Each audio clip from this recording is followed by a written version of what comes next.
रहते हैं, आप हमेशा हर डेट पर उपलब्ध रहते हैं। कोई बात नहीं, मैं तो आता हूँ, मुझे मेरे पास छुपाने के लिए कुछ नहीं है। वो जब भी मुझे बुलाना चाहे वो बुलाए, और लोगों के सामने है ये कि आप लड़ नहीं पा रहे हैं, तभी आप इन्वेस्टिगेटिंग एजेंसीज का उपयोग करना चाह रहे हैं, तो ये बहुत ही दुर्भाग्यजनक है। और मुझे लगता है कि आज जनता सब कुछ देखती है और जनता बेवकूफ नहीं है। अगर आपके पास मेरे खिलाफ कुछ है तो आप कोर्ट में दीजिए। जब मैं कोर्ट में कोऑर्डिनेट बेंच में गया तो कोर्ट ने यही कहा कि भाई अभिषेक बनर्जी के खिलाफ क्या है, आप कोर्ट में जमा करो। और उस ऑर्डर अगर आप देखेंगे, सिंगल बेंच का जो ऑर्डर है कोऑर्डिनेट बेंच का, उसमें साफ साफ लिखा हुआ है 22 सितंबर का जो ऑर्डर है कलकत्ता हाईकोर्ट का, कि ईडी अभी तक कोई भी प्रूफ अभिषेक बनर्जी के अगेंस्ट कोर्ट में सबमिट नहीं कर पाए, इसलिए कोर्ट ने प्रोटेक्शन दिया और वो प्रोटेक्शन आज भी जारी है। जैसे वो कोल केस है, कोल केस में भी सुप्रीम कोर्ट का प्रोटेक्शन मिला हुआ है। मैं तो यही कह रहा हूं, मेरे खिलाफ कुछ है तो आप कोर्ट में दे दो।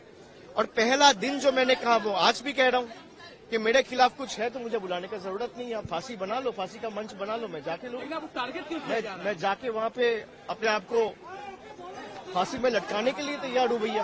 अभिषेक जी, आपको टारगेट क्यों किया जा ये रहा है? तो वही कह सकता है जो टारगेट किया है, ये सवाल का जवाब वही दे सकता है। ठीक है। देखिए, एथिक्स कमेटी में बहुत सारे प्रिविलेज ड्यू है।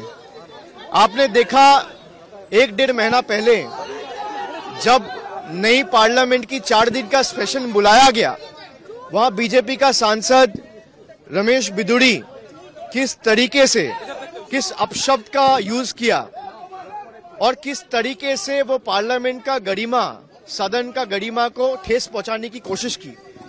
और बीजेपी का ऐसे बहुत सारे सांसद है जिनके खिलाफ प्रिविलेज मूव किया गया है, वो ड्यू है, उसका सुनवाई नहीं होती है।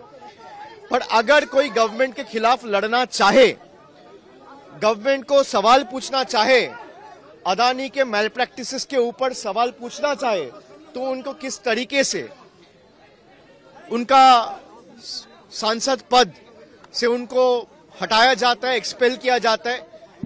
तो मुझे लगता है कि ये जो स्टेप सेंट्रल गवर्नमेंट ने उठाया है, और एथिक्स कमेटी ने एक चीज, जितना डिसेंट नोट का पोर्शन कल मेरे पास आया, उसमें एथिक्स कमेटी के चेयरमैन ने लिखा है कि भाई इनके खिलाफ कुछ है तो आप इन्वेस्टिगेट करो।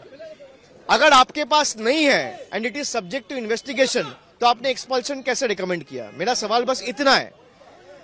और मुझे लगता है कि Mahua Moitra is competent enough to fight a battle on her own. मुझे भी 4 साल से ये बुला रहा है, पूछताछ कर रहा है, अलग अलग केसेस में अटैक कर रहा है।